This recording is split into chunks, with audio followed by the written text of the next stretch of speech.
Welcome everybody to a brand new episode of the Sitrep R6 podcast. Today we're joined by a very special guest, G, also an old who used to be known as Gregor.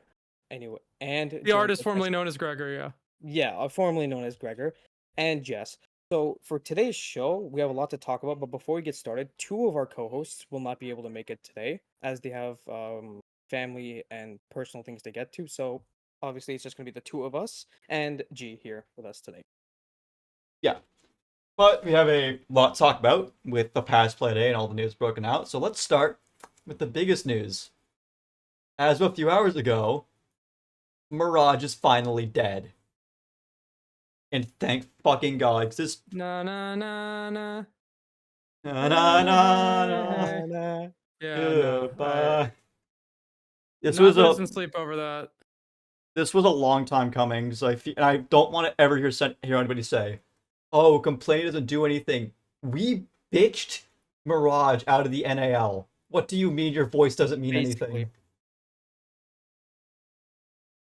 But it was crazy to see just how fast it happened. Because I was like, oh, if they get kicked out, they're gonna get kicked out in stage 2. Because it's already begun. They already have a fucking team they're playing under the name. Yeah. The team was very clear, And like, then- hey, this is just under the name. And Yeah. then Ubisoft was just like, okay, this has gone too far. No, you're done. Get out. I really want to see your opinion, G, on this entire situation. So one of the things that I am either famous or infamous for on the app formerly known as Twitter, speaking of formerly known as, known as X, right? I would never dead name. One of the things that I'm either infamous or famous for is talking about esports stuff. I have a very candid stance on it. I think that it's a net positive for the industry. Do I think that there are lots of examples, public examples, where there are significant problems? Yes. Do I think that those problems would exist with a certain amount of professional oversight? Also, yes. It is a very youthful industry. And as with any youthful industry, it's going to take time for certain kinds of precedents to be set and for a certain level of professional candor, I think, to be seen at every level possible. And usually it just kind of comes down to bad faith actors. There are, there is potential for fraud within the scene. That is a very legitimate concern. And I think that despite the best efforts, right, of Ubisoft and Blast, I would have liked to seen this response a lot sooner, or at least some kind of statement. But it's better late than never. Yeah. That being said, I am really curious as to how they're going to approach the actual legality of it moving forward here. Because one of the things that I found a bit strange, comparing it to traditional sports, a lot of people try to make direct correlations between esports and traditional sports. And I've always said that's a bad idea because there's just too many variables that are going on that are completely different when you're talking about conducting this kind of business on the internet. One of those variables just comes down to the paperwork. We hear these stories all the time of like kids just kind of getting picked up by rando.org.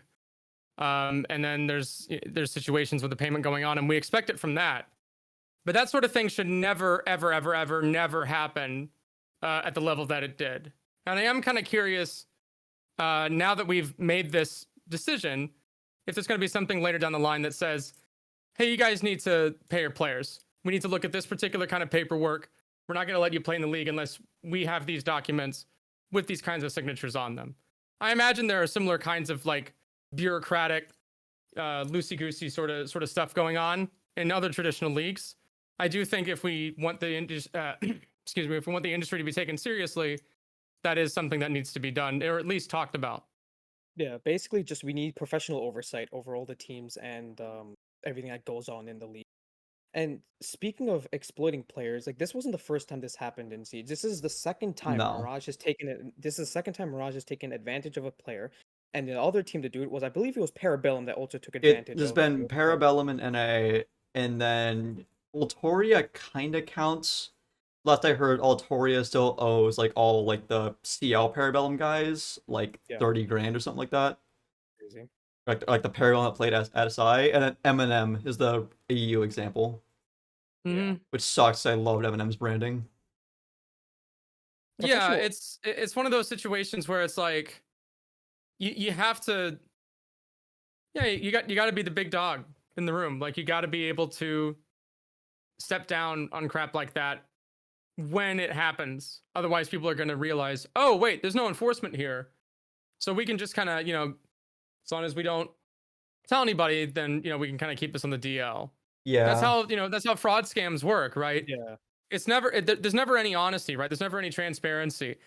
I remember reading DMs talking about this kind of stuff going back and forth when the drama was really kicking off. These kinds of exchanges with this was executives like saying, 2 years ago "Don't, right now, right? yeah, like don't worry about it. We got you." Blah blah blah. Like people know what to say, right? Yeah. They know exactly what to say to get through the short-term conversation.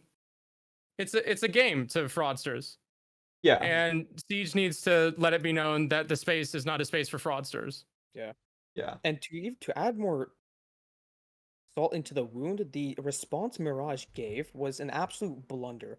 Because number one, they put the response 3 days ago from their actual response on Twitter on some like old ass website that we don't even know what it is. And if you put that entire paragraph into an AI detector, I made a video on this. It lights up like a Not motherfucker. it literally 91% is AI generated. It's There like is zero way you have a 91% AI generated unless you literally just chat GPT'd it and copied and pasted it and just said that's it. it's like also at this point it becomes like, is Mirage even worth anything? That's my big question. Because like if this has gone on for so long, the money that's come from the R6 tier skins is probably gone. Like the owner's probably blown it on who knows what at this point. Yeah. So like, how would you go around getting that payment that comes down to legal stuff? Because like what I've heard like some talk about is all the players and all like this stuff that owed money just come together and file a class action suit, but I don't know how likely that is. Yeah, that's what I was thinking too. I don't know about I honest to God have no idea how any of that works. I've never been in a position like that where I've had my ear on the wall against the wall for that kind of thing. Yeah. But I do imagine in some cases, depending on the amount of money, there's all sorts of little paperwork blunders that happen in the industry where I'm sure things have come down to like small claims courts. Yeah. I don't know what the step above a small claims court is. I'm not a lawyer. It's also important to But note that this is not North American law, that we're dealing with Canadian law, because Mirage is a Canadian organization. of course, Yeah, of that course. just really. It has to be us, man. It has to Oh, be us. sorry, my bad. It All has to good. be Canadians, man. Oh, yeah, this it's the American in me. Anytime Canada gets brought up, I gotta rib it a little bit. It's instinctual. It's No, I understand. yeah. Like there's there's two countries in America we hate above all else. UK, Canada. Yeah. But let's move on to the actual topic of this episode. Playday 1, or Playday 2, I guess, because oopsie. Ubisoft got DDoS day one of Playdays, and so then they had to delay it to the next day and just play Playday 2. Yeah, which it sucks because I really wanted to see WildCard v SSG. I feel like that would have been a Yeah. banger. But oh well. Yeah. Oh well. So let's get into the matches that were played that day. Gregor, Let's- I mean, G, you assumed you watched all the games as well, or some of the games at the very least. I see clips here and there. I'm Mhm. swamped with side projects. Yeah, no worries. I've been following. I heard Deimos is getting play, Oh He yeah. is so that's cool. And the way it's kind of working is that it is kind of, from what I've seen, they'll keep someone outside and then they'll get that ping and they'll just be like, here, here, here, here, and then someone else is playing off that intel, which I think is the best possible way to play Yeah. Deimos right now. Called it. In that way, Deimos doesn't expose himself, and he gives free Yep. intel to the rest of his Because team. everyone So- forgets. That's exactly what I said in my preview video that we had for the capture build, for the early access, and the video that I covered, giving like general tips on him on the live Yeah. build. Yeah. Because, like, people forget, like, yes, that revolver is stupid strong, But the trade-off is that your enemy, you get a constant ping on them, they get a general ping, and they have a full auto weapon in a one-shot headshot game. Usually that Yeah. outcome's not going to favor Deimos. Yeah. I did manage to slip up and say constant ping in the video, but it drives engagement if people comment correcting it, so Exactly. we'll be okay. Yeah, well, yes. The best part is you let them correct you, delete the comment, and then they come back twice. Yeah. And I don't delete comments. I don't know where people get this idea that I delete comments. I think like people will comment and then someone will say that's not true and then they'll delete the comment and then someone else will go saying, yeah, that's typical comment deletion. And I'm like, what do you say F me for? I didn't like. Plus the comment didn't do anything. the You comment deleted it. algorithm also sometimes hides stuff, which is why you can't Yeah. see it. There's No, it what? happens on YouTube. There's Yeah, it shadow happens on there's YouTube. shadow deletion in No, comments. if you don't filter by newest first, you only filter by top rated, it'll sometimes just hide it. It's really weird. Yeah. Classic Google. Like YouTube's weird. YouTube's That is weird. really funny. That is Yeah. that also helps with engagement because then people will be like, where did my comment go? And then they'll comment again. Yeah. Yeah. God Sorry, bless. this show isn't about my comments. So No yeah, worries. No, it's your all good. show. It's all good. And then let's talk about the actual matches. Wildcard versus M80. Me and you have both had Wildcard winning this. Yeah, we both have wild card But winning I this game am just because pleasantly ahead. surprised by this M80 roster. I yeah. think it's a great shakeup after the year they had last year, where they were this super threatening team like domestically. They got first and second in both stages, and then they hit Swiss stage. They bombed out. They hit groups at SI. They bombed out. They came second at Gamers 8, so they got the bag. Super but disappointing. Not disappointing like, oh wow, I'm pathetic.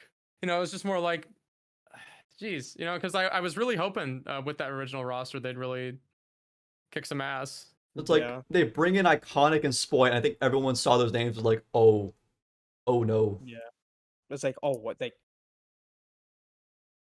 we expected them to do a lot better last year, but they just didn't show up. But their game against Wildcard, though, I was pleasantly surprised that they did really well.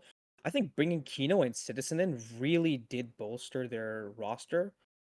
As well as Kino having had Cameraman IGL, like yeah, Cameraman as IGL is really good.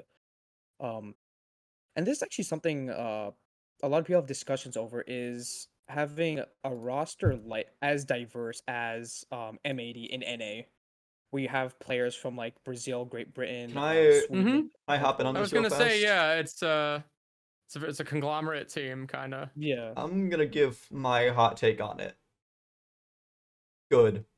Because I'm gonna say this right now. Last year we were near airport as fuck.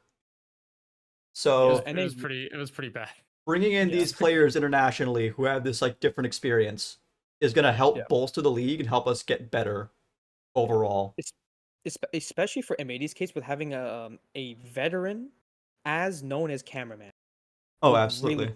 Absolutely will help them so much. Like you don't make it 9 years without having some form of like really good adaptability, which I would hope he could teach players like Spoit and Noodle. Yeah. Because they're still very new to the league. People are like, "Oh, Spoit's been out forever." He's been around 2 years. Yeah, he's still young. He's still a baby. Yeah. And it's like these kids like they start so early. Like it's little guy. There's plenty of time to learn. Like we can take Bolo's first couple years for example. Like he didn't do the best his first couple years, but as time went on, he became like the Bolo we know in Pro League, and now he's gone. And like we saw that again at SI when it started out. It's not the Bolo we know; it's the Bolo we know. And then as he hit like the later stages, there's Bolo. Hi, Bolo. And I think that's kind of happening again online because remember, LAN and online are two entirely different games. Yeah, and also for Bolo's case, like he just came back to the league. Like he was in retirement for siege retirement for like a whole year. But yeah, like he's back. He's performing really well, and now I'm looking forward to DZ. Hopefully getting better. Hopefully getting better. We'll talk about that when we talk about DZ. But I want to kind of turn over to Wildcard. I think that like people who know me know I talked a lot of shit on Rampy after SSG and while he was like towards the end of his time on SSG because he kind of stopped being that like insane entry he was in 2020, 2021. He kind of started to fall off a cliff. But at the beginning of this playdate, he was talking about the fact that he had a role swap and he thought that this was best, and Meepy thought this was best on the flex. Oh my god. That's what he needed all along. That was the old Rampy firing on all cylinders right there. Yeah. The only question now becomes, is it a regional thing, or can he keep this up internationally? I say you give these things time because this wildcard roster just got put together, and like Rampy and Bosco were like the only two that have really played with each other. Everybody else kind of just came right in. You So I you guess say you that, give but like they've been playing like T2 and all that for like a while now, like T2 events in the offseason for a while now. You have to remember that they were like the one core that actually stuck it out through the offseason. Mhm. Or didn't get picked apart by the teams.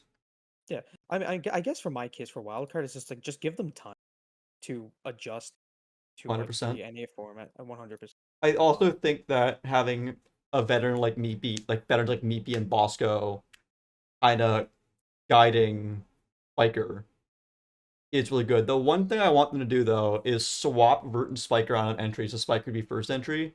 Because I love Vert, I'm sorry, but he's just not first entry material anymore. And it sucks to say. Yeah. I guess that it concludes our thoughts for M80 and wildcard. Is there anything else you guys would like to add to that? Gee, you looked like you had something you wanted to say. Oh no, I was I was just gonna comment. I was gonna say something about my my signed vert, Charlotte Major. Yeah, Charlotte, right? The Yeah, Charlotte basement Major poster. the basement major. The basement. It was the basement major. was a You're bas- right. Listen, The, It's like the Bojangles basement major. I think we were talking about this at Atlanta. Like Atlanta was like a way better production, but there was something about just the scuffed nature of Charlotte that made it way more fun. It felt like it had like 90s gaming energy again. yeah. Like back to the roots. Like But yeah, no, I agree. I was gonna say on Bosco, like I'm always happy to see boomers stick around, stay around in Siege. I'm trying to have our Kerrigan of Siege, you know, Yeah. like in like 33. Still shot calling. Probably on Thermite. Mhm. Definitely on Thermite, actually. yeah. Probably it's Bosco's always probably been a better support. way to put it. He was He could born be for the that guy. boomer. Yeah. And it stinks because it's like it's back to that question about you know, professionality. Is that even a word? Whatever, I made it up if Professionalism. it's not. Um of the scene, there's a certain expectation I think people have of retirement like as soon as you hit 25. Mhm. And a lot of that just kind of comes down to cognitive stuff and reactions. But at the same time, it's not always the case. And I do believe that there are a lot of cases where I think you see retirements happen because of the environment that the player is in and the cost benefit of like staying around. Polo And yeah, last year. yeah. You could also It's not a Canadian- matter of like whether or not they can play.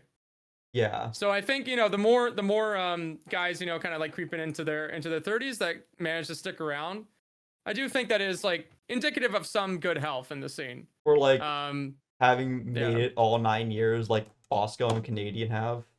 Like you Yeah. can argue that Bosco's technically 8, but Canadian only took like a season off when he retired. Yeah.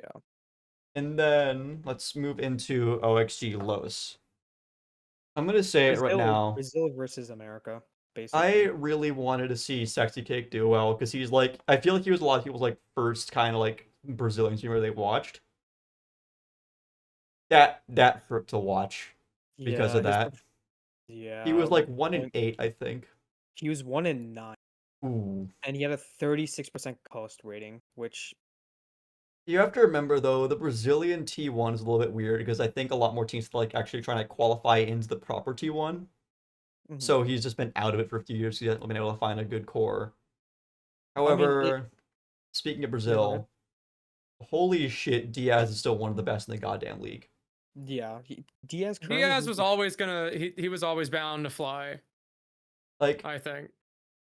I will say, I think Gomez still needs to work on picking it up because he's always just kind of been never exactly a great. He's a good player. Don't get me wrong. You have to be good to make it in the pro league, but he's never been like stand out and never been great compared to Diaz.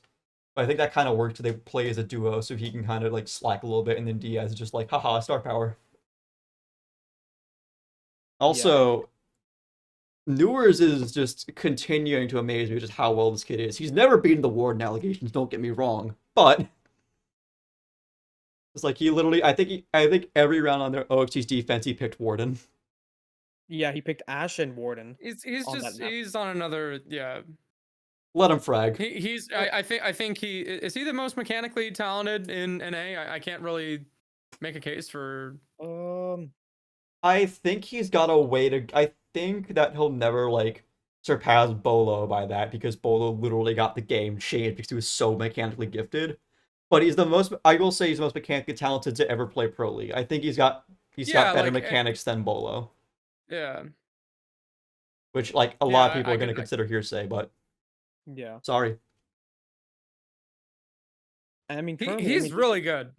Yeah, and I mean even though it's just day one, Diaz currently has the highest rating in all of NA right now at a 1.55 rating, and a cost effectiveness of 82%, go. while going 13-4, which is extremely hard to do, but like that's some eye-opening stats there.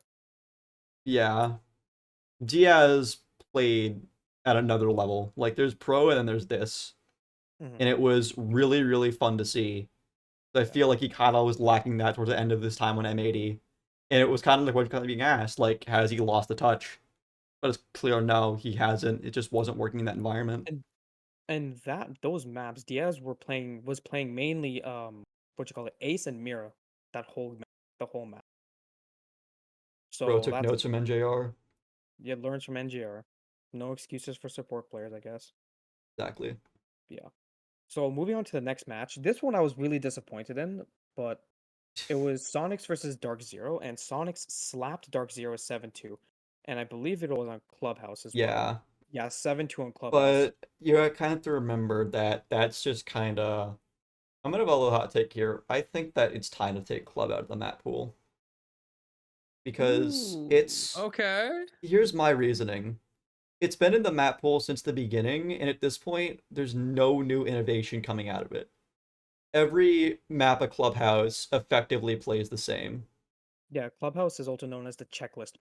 You have to get these things, X amount of things done, then you can hit the site. Like, I think it's a good. I like it in the comp pool for now, because I think like building that like checklist habit is good for players who want to get into playing competitive or want to get into playing higher level Siege. Yeah.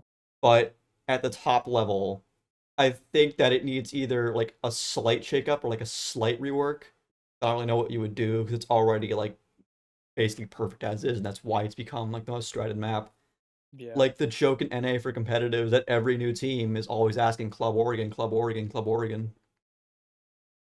And it's like, the thing about those, because the thing about those two maps is that they've been out for so long and they've gotten their reworks that every team has virtually mastered these maps, and they know what to do every time they just play. So then they just go through the checklist extremely fast, and then it just becomes it just becomes 20 TDM. second- Yeah, it just becomes TDM. Either 20 seconds to plant or the entire team dies. There's just no in between there. Yeah, and it's crazy because it used to be so much more modular. I remember even during like Utility Simulator, there were like a bunch of different things going on. Mm-hmm. I do think that some of that's kind of come down to just how like defender side of the game is right now.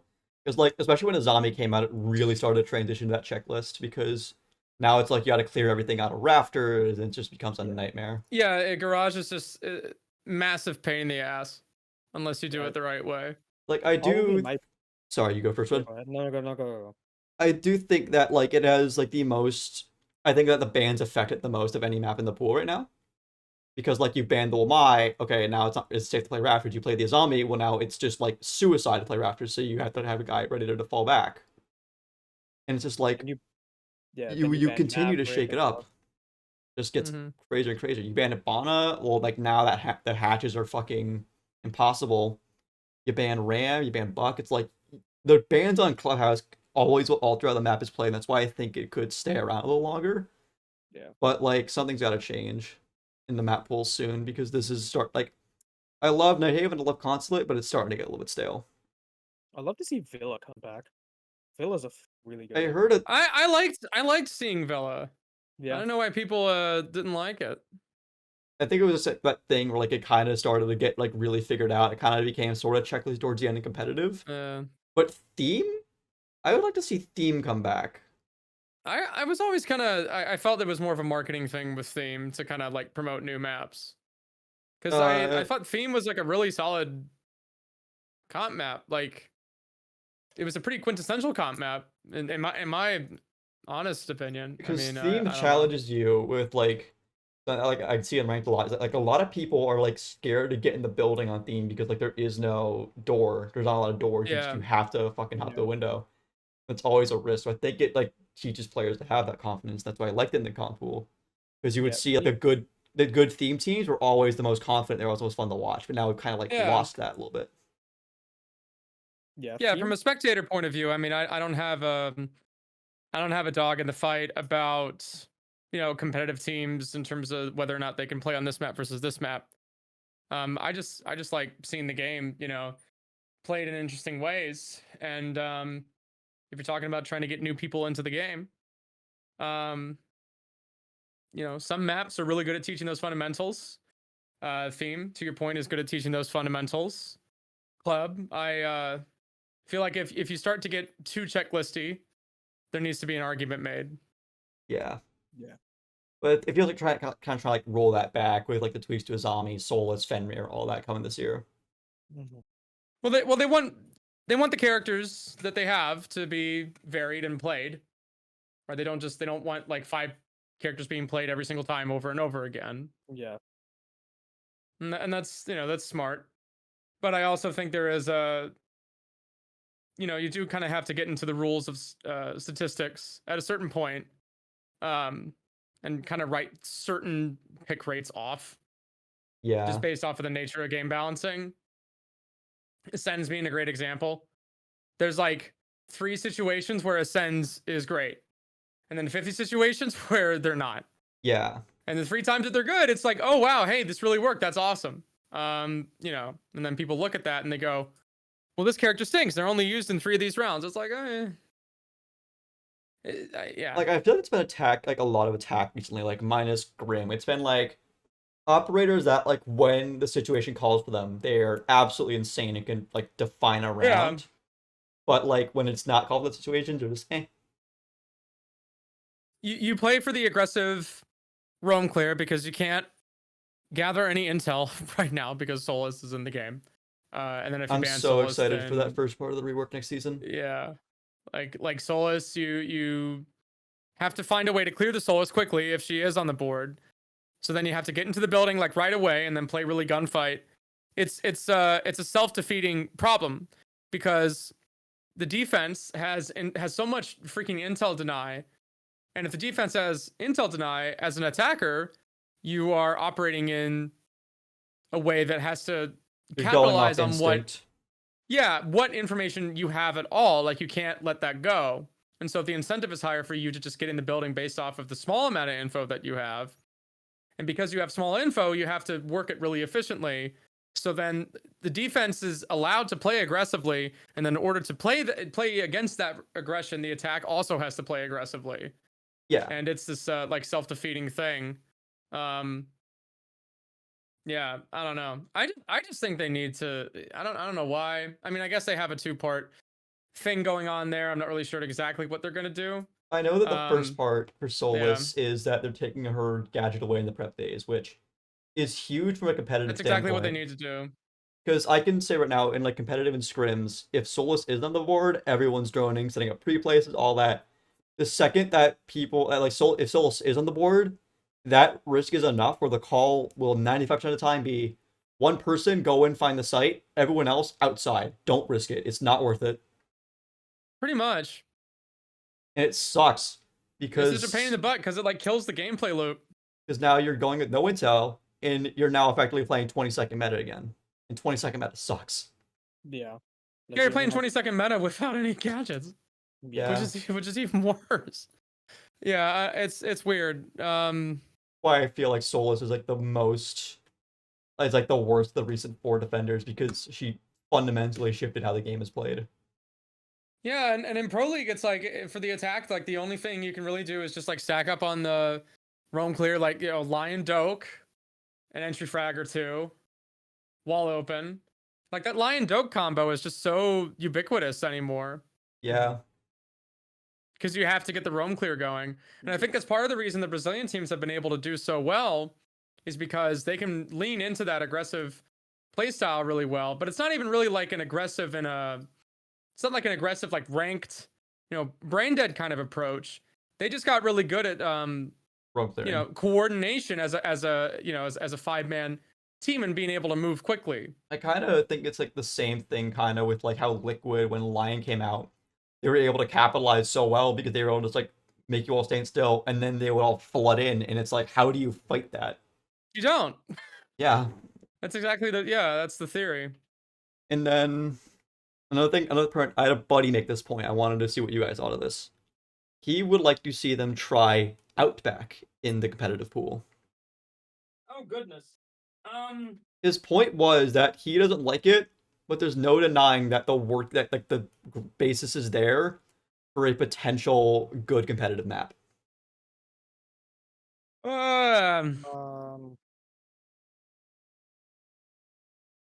My problem with Outback is that there's nothing to blow up.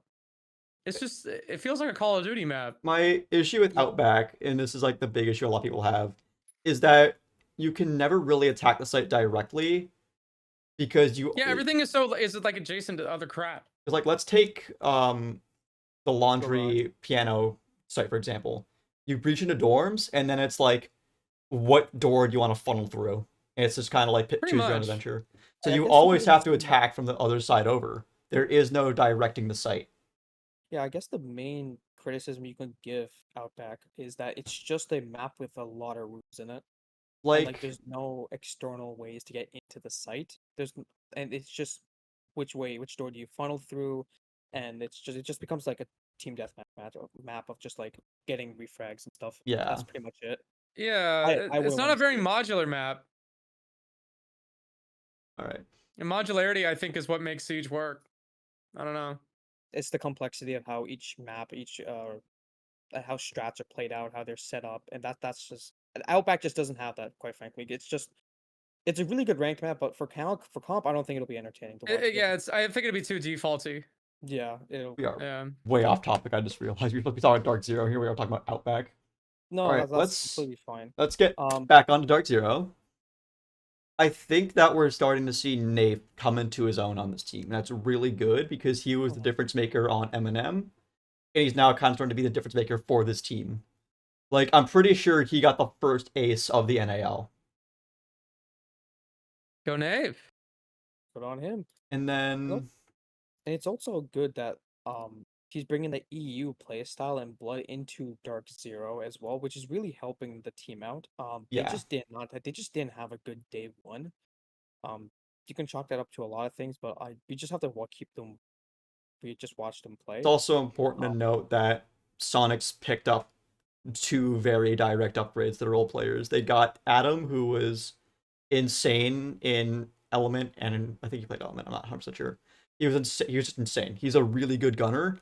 And then Merc and Geo already have that coercion, so already SONIQS is now a direct upgrade. And they just weren't ready for it. And funny enough, speaking of Geo, he was their top player that match with a 1.3 rating and a 90% cost rating. Boomer buff. Absolutely boomer buff. Like, I hate to say this because I don't like to call the winners early, but I think we're going to see SONIQS sweep the NAL stage because they are really good. And the question also is coming up for some people: do DARKZERO need to change their coaching situation because they've had Mint for so long? Do they need to bring in somebody new to get some like fresh eyes on the team? I said it during Atlanta, and there were points at which I kind of waited for the temperature to dial down before I opened my mouth because I know how things can be. POV HCS tweets.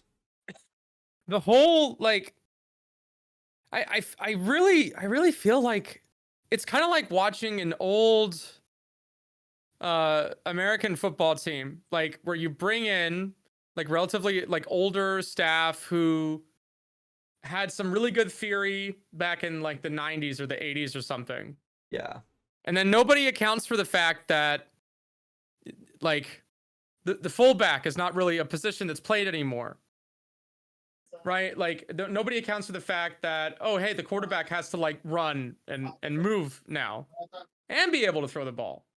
I think Very like similar kinds of I think situations it where also I look at, applies. Sorry. yeah. And it also applies because Mint's signature operator back in the day, what like when operators was blitz, and we just don't see a lot of blitz anymore. Like he was known for being really aggressive on these really weird operators. That's not really how the game is played anymore. They're so like they do so many rounds like they're about to do like a SEAL team raid. I just saw it's like they're very very particular and specific about the checklist that they need to go through. And if there's one like step in the checklist where it's just like nope, can't do anything, and then NJR is like sitting outside the building like let me in, right, to like go in and do entry, and then it's like I know, like, you can see it. I saw it in Atlanta, a couple of rounds like that where it's like, Yeah. I can kind of tell, I can't read minds, but like, if I'm NJR in that situation, I want to get in the freaking building, man. And I'm sure the call is no, wait for the blah, blah, blah. And Siege just isn't played like that right now, man. You need to be variable. You need to adapt to situations. I'm not particularly familiar with the way it was played out at Invite, so I could just be flapping my It trap. was a lot better But because yeah, NJR was the one that was the problem that I always observed with them, and that goes back years. NJR was the one that like supportive role he usually plays, but he was the highest rated player of all of Invite. So they changed something and it worked. They got from the top 6. The question Yeah. is now, what more needs to change, or did they just get unlucky here? Yeah, because the biggest issue with DARKZERO back in the day, and even I'm seeing it a little bit of now, is that they take too much time on, especially their attacks, to roam clear and get to the site, which really hinders their time. Because I feel like they're still trying to play a mini version of the 20-second meta, but it Yes. just is not working out for them. Like they're just funneling in, they're just dying everywhere. So they have to really be faster. Like Yeah, if they're playing with an older playbook. They need to Mhm. they need to update the playbook. Yeah. So It's that kind of could like mean a how different coaching like situation. SSG and like N 2020, like going kind of into 2023 was, where you kind of had Lycan still trying to build Clubhouse around how Canadian would call it. And it's just like that's not work anymore because you don't have that specific calling style. You have to like change it up, and it just didn't work. And every time they played Clubhouse, it was Yeah. a slaughter. Yeah, I mean, times have changed. You have to go along with how the times are. You have to adapt to everything. Yeah, Old stuff can work if you bring it out like once in a while, but if that's your entire playbook, I guess that's the biggest issue that you potentially can have. It just doesn't 100%. work out. Like I don't mind if you bring like old strats into the play, but just like you should have some newer material to go off of. And then we had the last match of the day, and our kind of like a topic we want to talk about here: SSG LG, and then the topic of goofy names. So for those who don't know, Bolts and Iconic are playing under different names. Like they kind of just back on the Astralis days when it was invite qualifiers. Not invite qualifiers. It was like just like I don't know, remember what it was. They're playing under different names. Bolts and Iconic playing under different names, and it made a lot of people upset. And one of the casters got really annoyed about it because his Yeah, point was, I think yeah, the main points are, it's confusing for new people, and also it's confusing for like the production. I Because completely agree with that because I went back I yeah, I agree. because I was watching the SSG and Luminosity match because I needed to figure out because I had my highlight player and I was watching what he was doing throughout the entire game. I was losing track of who was who. Like I saw the regular players there, but then I saw Iconic's name and I couldn't find Fultz, and I was just like, well, then who's this pudgy guy? So I go on Siege GG and Fultz was there, and I'm just like, why is he under a completely who different the fuck is username? Primus, bro? Yeah, just like who is this guy? I'm like, did they sub him in or something? Like it just became this level of confusion, Like which I don't think they should honestly allow because it's confusing for new people trying to get into the scene I and it's think hard. my take is you can be allowed to have like a goofy name or like a modified name, like how Doki plays as Doki-san. Like as long as like there's Yeah, some that's not yeah. like Yeah. we have Canadian Big Bad Canadian, like all that like stuff. But like the only way they'll tell who was who was because at the beginning of the game, Iconic put comma in the chat, and that's all he's been tweeting for like a while now. And I was like, okay, that's Iconic, so this is false, and it was kind of that. But also for the production, it's a hellhole because the cast made Yeah. a great point. He said, "I'm calling it now. Fult's gonna pop off, and one of us is gonna say, look at Primus going off, and we're gonna sound like an idiot." And that's exactly what happened. No, I mean that's it's a completely valid. There's so many things that happen in the middle of a siege round. Like when you're, it's one thing to talk rapidly and concisely without tripping on your words. It's one thing to be able to adapt to what you're seeing on the screen, follow everything that's going on, predict what could happen, elaborate on the situation that is happening that can change at any moment, and then be able to do that without like yapping or fluff or stumbling on your words. It takes a pretty decent amount of concentration to do, and there's a reason that it's a competitive job. Yeah. And I think to the point of professionalism, it's like, yeah, like, come on, like just have a little, I don't know. I guess You're here to play. It's a sport, you know. You're here to play a competitive match. You guys are getting paid. Because Like, I I don't remember know. in the same game, Kixrow was under DARKZERO, and you could still tell, oh, that's Kixrow, because it has that element of his name in there. So like, I think if you're gonna do it, just make it so it's required that they have like that little segment of the name there, so that way you can tell, oh, that's who it is. yeah. And then let's move on to highlight, lowlight, like our favorite players of the day. So I'll get this kicked off. I kind of talked about it earlier. My highlight is Rampy, because that role swap did wonders. He was frying at a level we have never seen him fry at. And while they did lose steam towards the end, I do think that this team is showing immense promise right now. They figure out a little bit on the roles for the other players. It could be magical what this team can do. Like, I can easily see this team placing top 4 to major this year. Yeah. I completely agree. Like, I don't know. I don't know what his exact stats were, but I do know I mean, that he was crazy. I can pull up the stats for that map. Yeah, please do. So on that map, uh, It's a chalet as well, by the way, which is not a very like gun heavy map. It's more of like a strat heavy map. Rampy, I was looking at the wrong match. Sorry, hold on. All good, all good. Quick. So Rampy, he went 10-9 and a 64% cost and 2-1 in entry as Flores and Castle.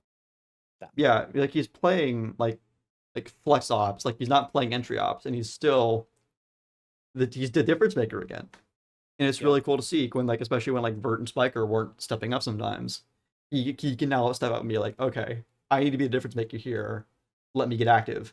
And it's something we haven't seen since SI with 2020, and I think it's like a welcome. It's welcome. It's nice to see it come back, basically. And I do think that he is now arguably up there as one of the best flex players. He just started playing flex. Yeah. Best flex players in NA, not world yet, because we haven't seen him play internationally. Mhm.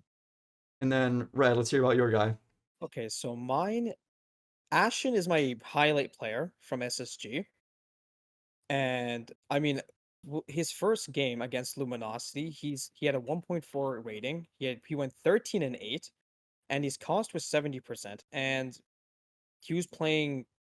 So he played 2 different roles at the beginning. And I was watching the match. He first played entry, first level entry, and it went really well for him. He was 9-3 by round 5 as entry.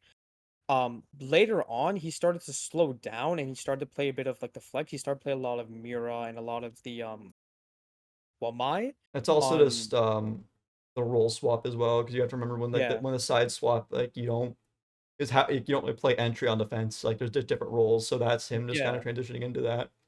But him being able to like handle that pace change so well, I think speaks a lot to like that's one of the big thing out of Astralis. They were able to handle those pace changes super well. Yeah. And I mean that's just SSG in its entirety, because SSG in its entirety, 3 of the players were ex-Astralis members in Iconic Forest and And the Jan coach. Anno. And the coach. You have Faults as well from the OG, who's still on as Space Station since that 2020 roster. And then they brought Ashen in as well. I think that Ashen is like their second golden ticket after Jinxie, because he is the most divisive player in the NAL right now. Like if you look at Twitch chat when there's like LAN or you can hear Ashen screaming, they are like they hate it, and it's like, dude, the trash talk is fun. Like I remember people were like, "Oh, Canadian and Ashen hate each other because that fucking stuff after the game," or Canadian was screaming back, and I'm like, "Nah, bro, you could tell that he's having fun. He loves that kid because he's actually like Yeah. one of the few players in a long time since he's been playing to like come up and rival his energy on the trash talk. People who get all up in a huff about it never played sports growing up. Yeah. Or like just never played an esport in general. Like I remember Cadian in CS was catching flack for it, and I'm like, bro, he's been Oh, around since CS 1.6. I'm pretty sure he's allowed to talk trash. And like I get where some people go off like, oh, it's Yeah. ego, but it's like that's just part of competitive. You hype yourself up, you hype up your boys, and that's how it goes. Yeah, I mean that's just how it works in general.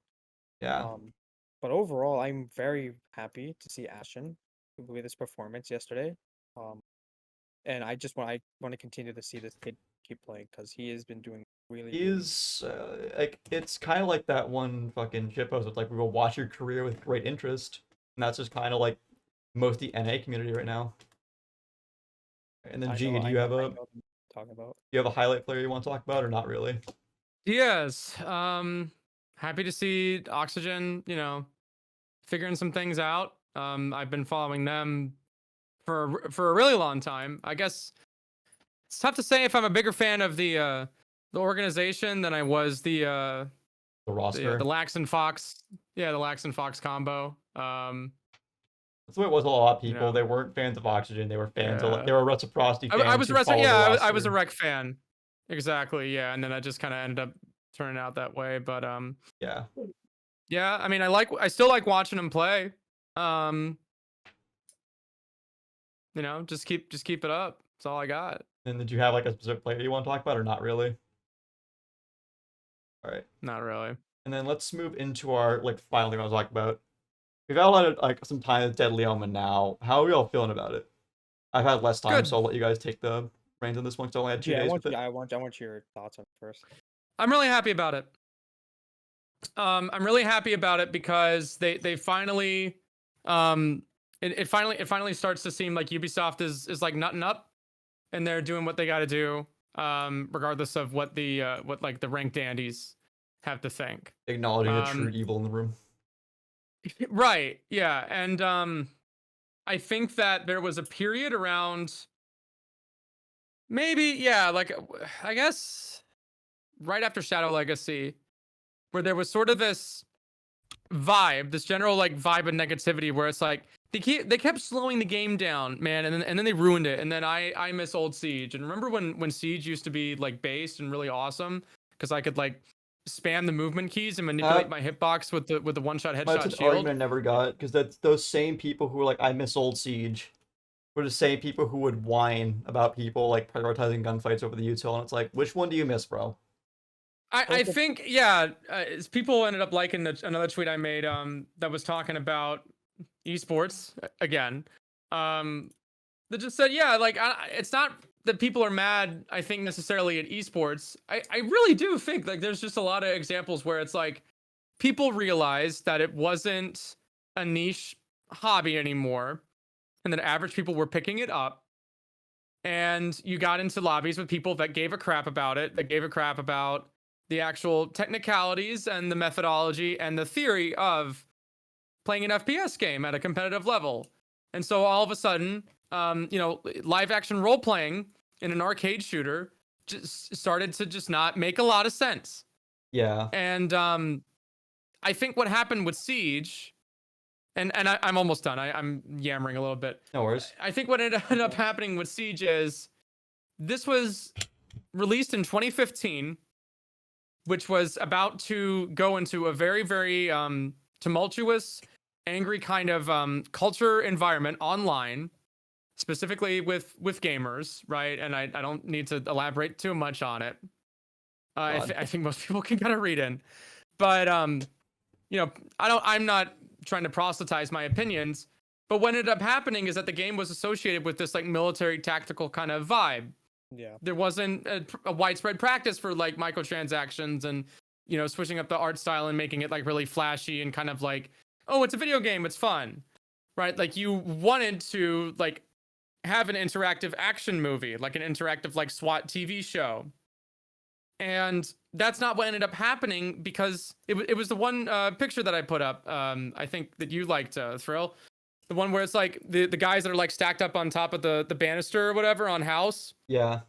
And it's like, I missed this game. And it's like, no, you don't. Because when you did this in that game, a 16-year-old ran up with a C4 and then there was like an instant quad kill. Yeah. Like you don't know what you're talking about. You and everybody else in the lobby with you were trying to play the game the way that you saw on TV shows, and you were all ass in the same, all 10 of you. I'm sorry. Like it hurts to say, Bro, including the 16-year-old in that. That's crazy. Yeah, and so what ended up happening is that people left and they were like, this sucks. This is like too arcadey or whatever. And that's okay. Like you can play something else. But I think what Ubisoft is finally doing with Deadly Omen is that they looked at the scope thing and they were like, okay, we're slowing the ADS down again. Like this is a lane that we're picking, and this is going to be a tac shooter.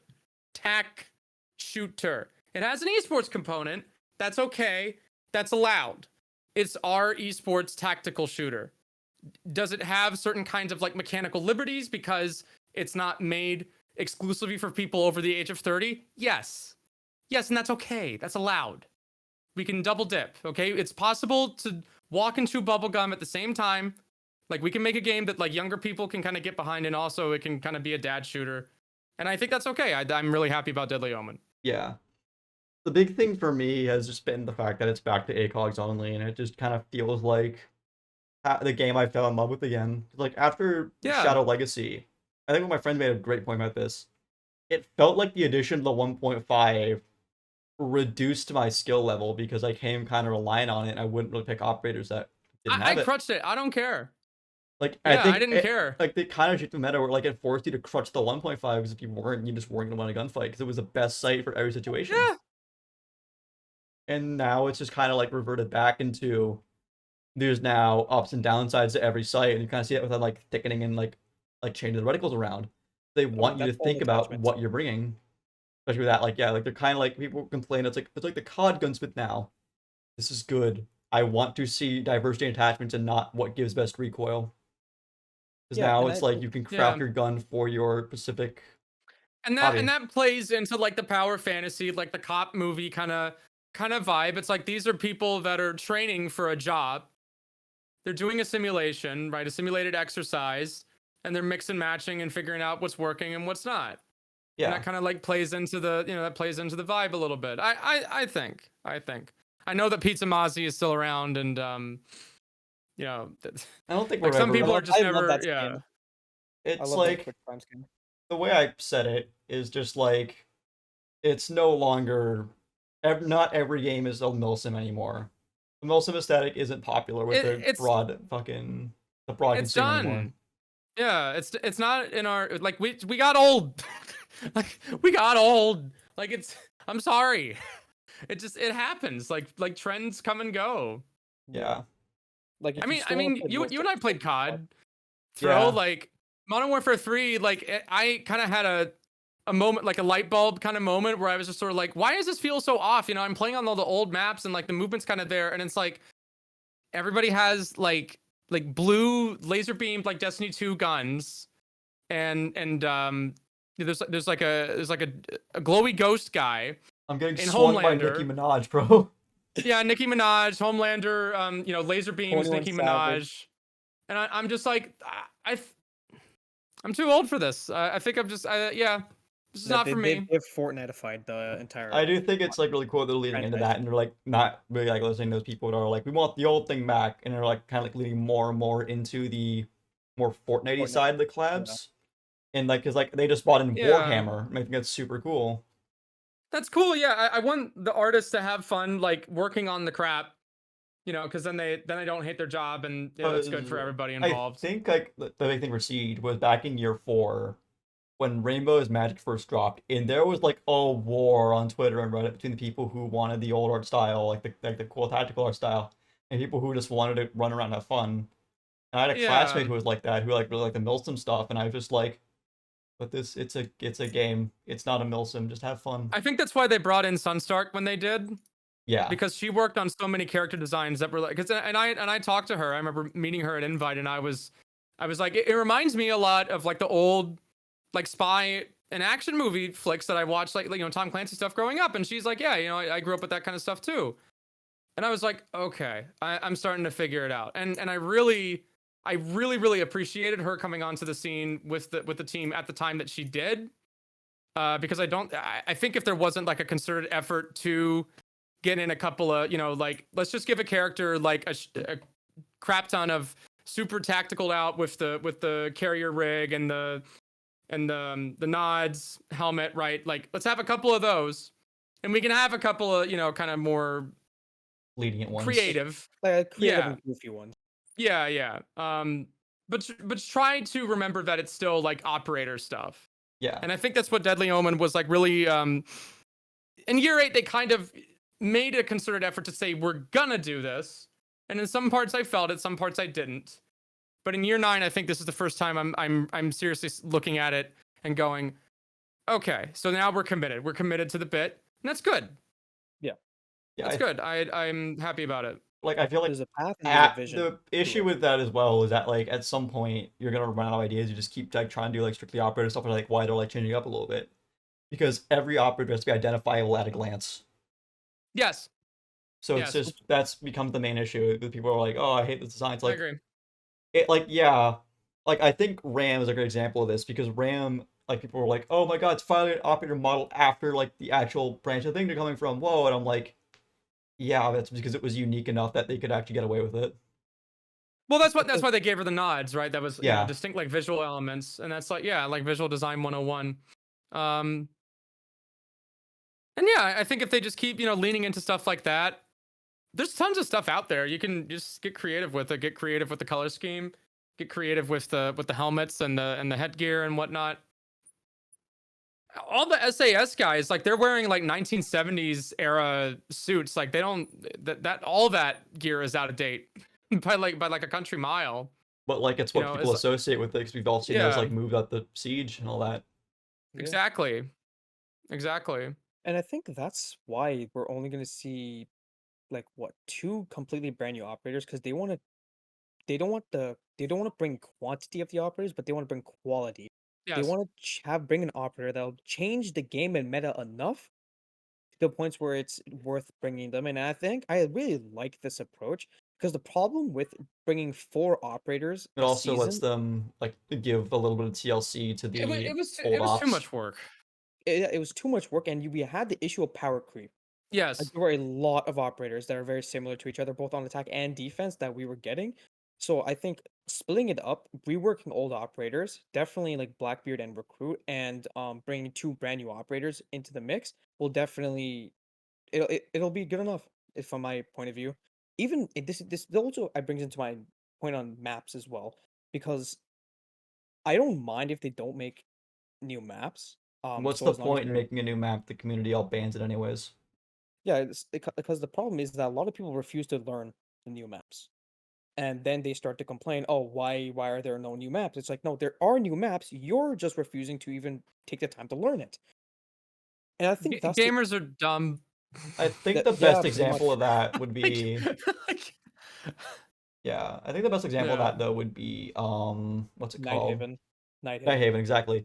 Because everybody hated Nighthaven at first. Like, I liked it. I thought it was fun. I didn't like it. I didn't like some parts of it, but once it got into comp and people could steal the setups and didn't have to do the work, all of a sudden, oh wow, this is actually fun.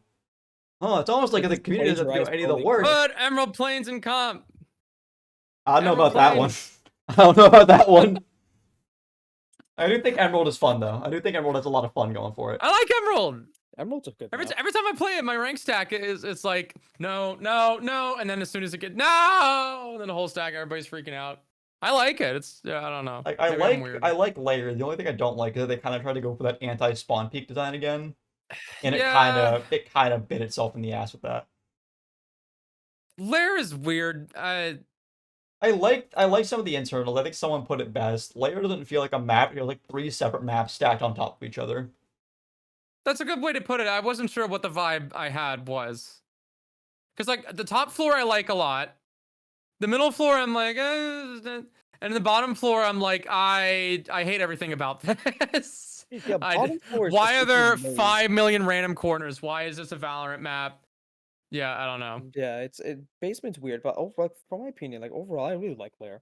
Lair is Yeah. a fun ass map to play, I especially upstairs. appreciate the gimmick of like being able to go anywhere, like whatever floor you want from outside, like depending on the staircase you take. That's cool. I like that.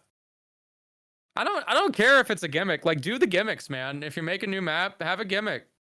Try it. Make it unique. Just see what happens. Make Yeah. it unique. We're not gonna learn anything if we don't, take a couple of swings. Yeah. Or a Like couple of losses right there. yeah. And it's happened before. I mean, it's okay. It's fine. Yeah. I think The also game has so many maps anyway. I mean, Christ, how many like can we think of any other game like Siege when it came out in 2015 where it was like, okay, we're going to make a new map, 2 new characters with unique gadgets and unique guns every 3 months. Like we're going to make like looking back at it, I really think a lot of people got kind of spoiled. Yeah. Yeah. And I think what ended up happening there was Ubisoft saw the game come out in 2015, and people have this bizarre headcanon that the game was like doing crazy numbers when it first dropped, and it was the golden age of what Siege was dead on arrival. Like Siege was a $60 game with no single player component that was essentially from the research that I ended up doing for secondary projects not related to my main channel. Yeah. It's pretty easy to assume that it was essentially what was going to be like the multiplayer component for Rainbow Six Patriots before that game got canceled, Because at least it built the framework for it, and then they made Siege out of that. Yeah. But yeah, $60 release for only multiplayer. I remember when Titanfall came out in 2010. Or was it 2010? I'm thinking 2014. Was that Titanfall 2? I think Titanfall 2 is 2016, I think. Okay, so yeah, it was 2014. Because Advanced Warfare came out. Yeah, so Titanfall came out and it had the same problem where it was like, why are we doing multiplayer only for $60? And it's like, okay, buddy, well, here's like the issue, okay? So both of these take the same amount of labor and time and wages to make, right? But if we can't do both at the same time now because the crap is too complicated. Yeah. And the game came out and it was like, and they were like, oh crap, like what do we do? What do we do? And they just spammed content and it worked. There's like one last thing I want to talk about here. I just have my mouse, god damn it. But the zombie rework, and this is kind of setting the precedent for year 9, where we're working on the power creep with defenders. It's over. I think it's a good stepping point, but a lot of people are making the point that if you're playing against the zombie and you're always shooting it out, you don't have a DMR, you're out of ammo really fast. I think it's a step in the right direction, but it might need a little bit more tweaking. And I think that's their point, because they're like, we don't want to do all at once and shift the meta so fundamentally. So we're going to do it like 1 or 2 a season, and then we can tweak based off that information. I think that's the right way to go about this. Yeah. Agreed. The zombie is still strong. I've been saying they needed to do like the bullet spam, like health pool gadgets for a long time, because like there is a disadvantage, to that, and it's an interesting way to balance a gadget without necessarily having to make it so binary, like I need an explosive or I don't. If I don't have an explosive, then I'm just screwed. Yeah. Deadlock in Valorant has a gadget like that where it's like the walls that you can't walk past unless you like shoot the center of it. Like one of the like nudge thingies. Yeah, it's like it's a CCing gadget that you have to like takes ammo to get rid of it, basically. It's either ammo like a sage wall. Yeah. And I think that's like it's a good idea. I like that they're finally tackling the issue. I said before that like I wasn't really a fan of it because I thought that a zombie was very self-balancing, because to get the maximum value out of her, you had to have a smart player who knew how to use it well on that zombie. I did kind of feel the same way. I was a little bummed out to think like, man, I guess in some context like this Kiba might not work anymore versus another one, but it hasn't really changed all that much. Yeah. It just kind of gives players another way to tackle it without wasting of explosives, which I like. Yeah. especially Well, after Counterplay is good. especially As long as after it's the reasonable frag, counterplay. especially after the frag change. Like holy, it was like that made it really hard to play against her, especially in deep freeze. Which I would like to see that Yeah, reverted, but like I think the issue for them was because no they're being Deimos in the game. yeah, but like you take yeah, especially with like that, and also how do you onboard a player to nading from below? You don't. You You don't. don't. You You don't. That's don't. just something you learn after You nading your bot like you 60 times. you need to avoid showering for 2 weeks. Um, probably order DoorDash Learn every call out for every once a map day. ever. Yeah, like it's just the nading through the floor was such a tough one. Like that was so tough because there was like one specific demographic of people that I think were even like aware that that was a thing. Because if I tried explaining it to like my college buddies who like kind of play shooter games, sometimes they play like Tarkov and shit. Like when I try to explain to them like, yeah, so the trick is you hold the grenade, then you throw it up at the ceiling and then it blows up through the ceiling. Like they just look at you like, They don't understand the what? shrapnel mechanic It's and like stuff. it's because the thought just like never occurred to them.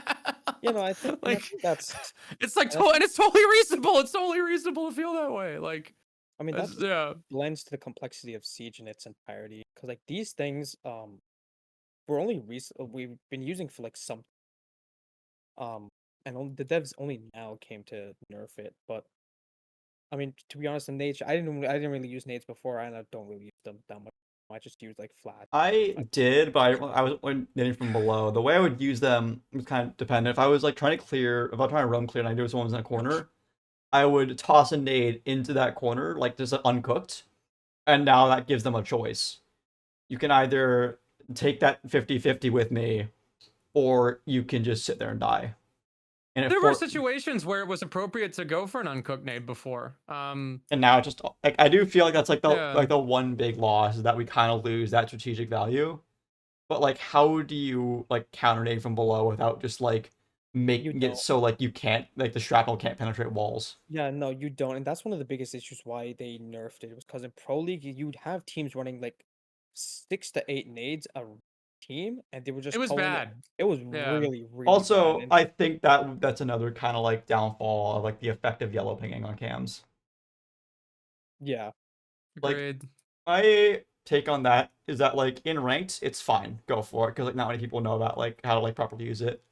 In competitive, it should only be gadgets that can be pinged on cams, in my opinion. only red pings. No, not red pings, only gadgets. So like stuff like the Only gadgets. diffuser, like gadgets like that. So that way you can like still get that good information. But now it's not just like it's like in competitive, a call we used to use a lot when I used to play was head on ping. So like we'd find someone holding an angle, we would ping their head and we would say, pre-fire this ping, head on ping.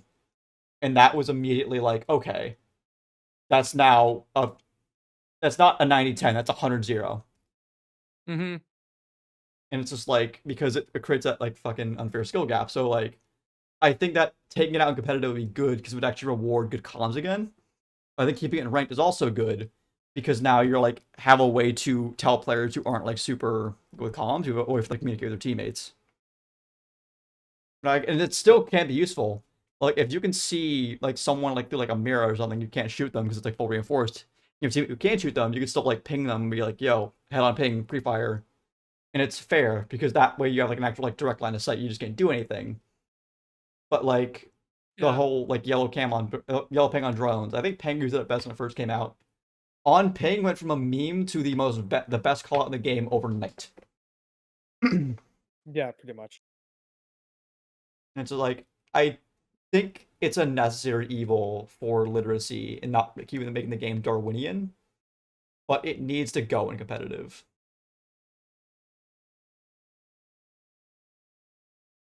Yeah, I don't know how to tackle that at all. I don't know. I don't want to get too much into like different versions of the game, you know? I feel like what you play in ranked should be like as close to the competitive format as you can get. But I also understand because Siege is such a unique game and it has such a diverse audience pool that's not. There's like a really fine line between sweat and fun when it comes to like ranked matchmaking. Yeah.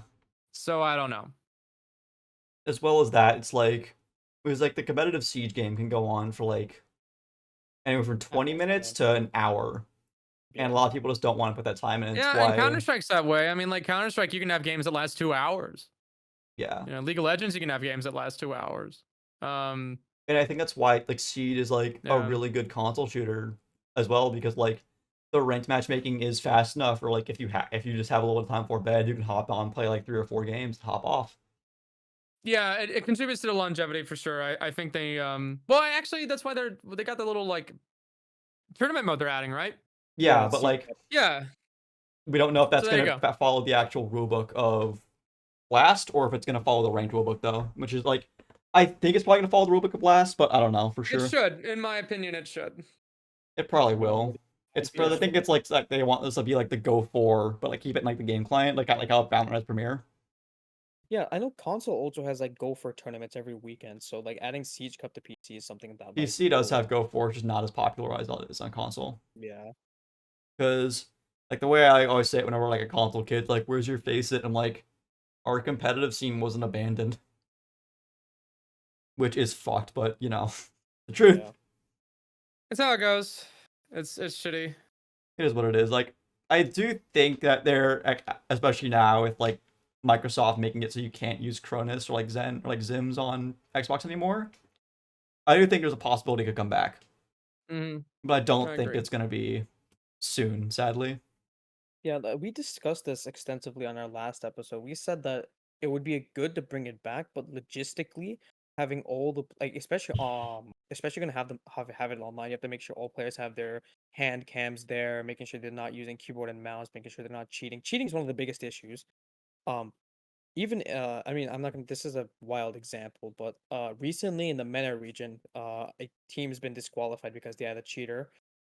Um, I heard about this, like yeah. yeah, so I mean, especially for consoles, it's really difficult. But like, I mean, we have the viewership there. Like, Jinxie's already there for like viewership and stuff. If we really need it. Plus, the But player numbers are way higher on Xbox and yeah, PS4. Not PS4, PS5. speaking of Fuck. speaking of player numbers, we did hit two. We did break our old time record a couple of days ago. That's Like nice to 200. see, but my issue with like the Steam charts and anyone who says like look at Steam charts is like yes, it gives you an idea of how it's doing, but a lot of people play Uplay because the frames are better there. And that's like a serious thing. We don't know the Uplay numbers. So like yes, I do think it's great that 200,000 people like we broke our peak, especially like this late after release. But I think it's one of those things you have to kind of take it with a grain of salt. Siege is still top. Is still top 10 most played games on console as well Yeah, on their weekly It charts. kills on PlayStation. It does really good on PlayStation. Yeah. and Xbox. Mm-hmm. Which like I think it's like just because like they're both like it's just a fun game. Like you have like characters of personality, like just through their design, and it's just kind of fun. Like It also is precise for a console shooter, which is yeah, something a lot of console like. I think that one of the smartest. I don't know if it was deliberate or what, but I think one of the smartest design choices that they took with the console variant was no aim assist. Yeah. absolutely. That was Yeah. really big because there's not a single console game, it's not a single console FPS that has that kind of accessible nature while still having precise gunplay. Yeah. It's a unique kind of offering that really lends to itself well, in my opinion. They're also adding controller mapping as well for console players as well, so that they Yeah, can map controls and stuff, which is also really big. Like I don't really see a lot of console games, especially FPS ones, doing that at all. And to see Siege do it is actually a huge up. and so it's like I think like through the Xbox like Elite and like the Sony whatever the fuck it's called, like the ones with the paddles on the back. Elite It's controllers, gonna yeah. actually like Mhm. let you like depending on the control you have, it's gonna actually like let you like lean without ADSing, which is a first for console. Like even now, like they have hip leaning, but you still have the ADS to change your lean direction. Yeah, anytime I see Jinxie review awful clips, he always loses his mind over people hip leaning and stuff. It's the funniest thing ever. Yeah, but like I do think that the game is on an upward trajectory. Like we're entering I agree. a renaissance right now Yeah. Yeah. because it's now accessible because like all these creators who are making guides and because like back in the day we had Coconut Bra, we had like old Varsity when it wasn't insane, We and had we Rogue had 9 as well. Rogue 9, like all these people who made like really good guides back in the day, like also Russian Badger to an extent. But then, and now we have like the new generation, like Atheno, like all these guys, like Garfield, all these new guys that are like gonna like be those like mentors kind of to this new Check out generation. Alka FPS. Shameless plug. Check out my roommate. Bro's check killing out check out the guy I had it for, please. it. I need money. But that's basically I it. didn't know you were editing for. Huh. Vex said, "Hey, you need money." I'm like, "I'm in college. Hell yeah." That's real. That makes yeah. I think I'm also working on like one of your side projects unrelated. Okay, that's interesting. That's interesting to know. But yeah, that's basically it. Does anyone have any final regards? I'll say it for shift. I'll say it for Shifty. Bola number 1. And that's basically it. We're gonna be back next week with another episode. But until then, Red, you want to listen the outro? Bye-bye. All right, I'm Jess. That's it. I'm Red. Check out G's Gaming Experience, everybody. Thanks for having me on. Yeah, no worries. All right. We'll see you all next week. Bye-bye.